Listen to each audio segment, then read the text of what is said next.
Okay, back at it. Kettlebell. Say what? First effort into the kettlebells. We could do a number of things to warm up with the kettlebells. I have a few that I really like to go to get our spine warmed up, just to get us familiar with grasping some weight and getting moving. This one I'm going to start with, I think, would be the most approachable for all of us. Something I still do even at the very beginning of every workout. I just like to take a minute, 2 minutes, and begin to regulate my breathing pattern. I think before we even come into a workout, we got to say to ourselves, like, hey, am I oxygenating? Am I actually breathing? Am I aware of my breath? And this effort is a nice way to get our core to start to fire and to engage, maybe alleviate some of this sort of coiled compression that we're getting throughout the day. It's a nice way to think about maybe elongating ourselves and working against that gravity. So without further ado, we just take our kettlebell. I've got a 15 here. Feet are going to be hip width apart. Let me take a step back here, get a little bit better frame. So from this position, I'm going to get tension ipsilaterally, unilaterally here on this side. So my body naturally wants to bend over, right? I'm going to fight that, and so my core has to absorb this weight. As I come across, I'm going to transfer the weight.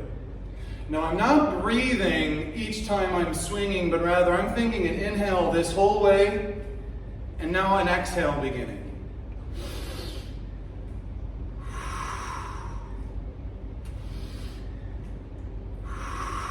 So we don't have to rush the breath. The knees are soft, beginning to play with this, trying to engage my core, thinking like, hey, how do I just become a little bit aware, fighting this rotation? I don't want to be rotating too much with this bad boy.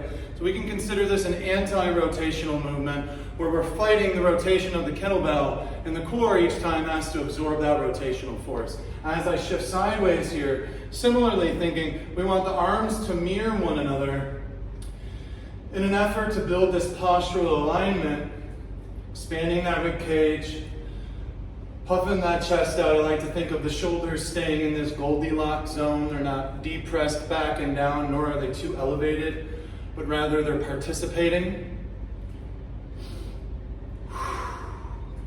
So a wonderful movement just to start a workout. Like, hey, where do I start? What's a way nice to get some like actual flexibility and some movement in my tissues, and maybe start to get them a little bit elongated, get myself a little bit more familiarized with grasping and holding weight. Gives me a better sense of my place in space as I'm beginning to have to transfer and move this kettlebell. So a nice warm-up routine. We can just call these our alternating kettlebell swings from a standing position bilaterally. A nice place to start with our kettlebell swinging. We like to think maybe, oh, I need to do a crazy full swing like I've seen people do before. I disagree. I think maybe we start with a great spine, great posture, confidence, standing tall, something we can repeat multiple times. I think right there is success. I think that helps us build some confidence in the movement. So hopefully you can give this one a try, maybe after a long day of work, maybe as a meditative moment, or maybe just as a quick little movement prep before you get into your workout. So kettlebell swings, a nice on-ramp. Thanks for listening.